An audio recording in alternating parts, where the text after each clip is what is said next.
അസ്സലാമു അലൈക്കും വറഹ്മത്തുള്ള. വർഷത്തിൽ ഒരിക്കൽ മാത്രം നമ്മിലേക്ക് കടന്നു വരുന്ന മഹത്തായ ഒരു സുദിനമാണ് അറഫ ദിനം. അറഫ ദിനത്തിൽ നോമ്പനുഷ്ഠിക്കൽ സുന്നത്തായ കാര്യമാണ്.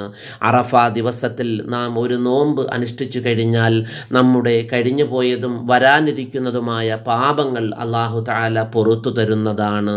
മഹാനായ അബി ഖതാദത്തുൽ അൻസാരി റളിയല്ലാഹു അൻഹു റിപ്പോർട്ട് ചെയ്യുന്ന ഒരു ഹദീസിൽ കാണാൻ കഴിയും. റസൂലുള്ളാഹി സ്വല്ലല്ലാഹു അലൈഹി വസല്ലമ സുഇല അൻ സൗമി യൗമി അറഫ ഫഖാല യുകഫിറു സനത്തുൽ മാളിയതി വൽ ബാഖിയതി. അറഫ ദിവസത്തെ നോമ്പിനെ സംബന്ധിച്ച് നബി സല്ലല്ലാഹു അലൈഹി വസല്ലമ തങ്ങളോട് ചോദിക്കപ്പെട്ടു. അപ്പോൾ പ്രവാചകൻ സ്വല്ലല്ലാഹു അലൈഹി വസല്ലമ തങ്ങൾ പറയുകയാണ്, യുകഫിറു സനത്തുൽ മാളിയതി വൽ ബാഖിയതി. അറഫ നോമ്പ് അനുഷ്ഠിക്കുന്നവൻ്റെ കഴിഞ്ഞു പോയതും ഇനി വരാനിരിക്കുന്നതുമായ ഓരോ വർഷത്തെ പാപങ്ങൾ അല്ലാഹു തആല പുറത്തു കൊടുക്കുന്നതാണ്.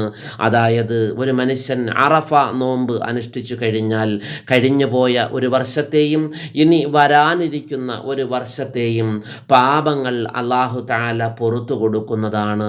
അതുകൊണ്ട് കഴിഞ്ഞു പോയ എല്ലാ പാപങ്ങളും പുറത്തു തരുവാൻ, ഇനി വരാൻ പോകുന്ന എല്ലാ പാപങ്ങളും അല്ലാഹു തആല പുറത്തു തരുവാൻ കഴിയുന്നവരൊക്കെ ഈ അറഫ ദിവസത്തെ സുന്നത്തു നോമ്പ് പിടിച്ചു വിടുക. കേരളത്തിൽ അറഫ നോമ്പ് അനുഷ്ഠിക്കേണ്ട ദിവസം മെയ് മാസം 27-ാം തീയതി ബുധനാഴ്ച പകലിലാണ്. അറഫ നോമ്പിൻ്റെ നിയ്യത്ത് പറഞ്ഞു തരാം.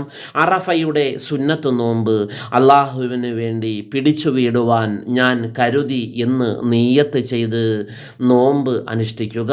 അല്ലാഹു തആല നമ്മുടെ എല്ലാവരുടെയും ചെറുതും വലുതുമായ എല്ലാ പാപങ്ങളും വിട്ടുപുറത്തു മാപ്പാക്കി തന്ന് അനുഗ്രഹിക്കുമാറാകട്ടെ. അസ്സലാമു അലൈക്കും വറഹ്മത്തുള്ളാഹി.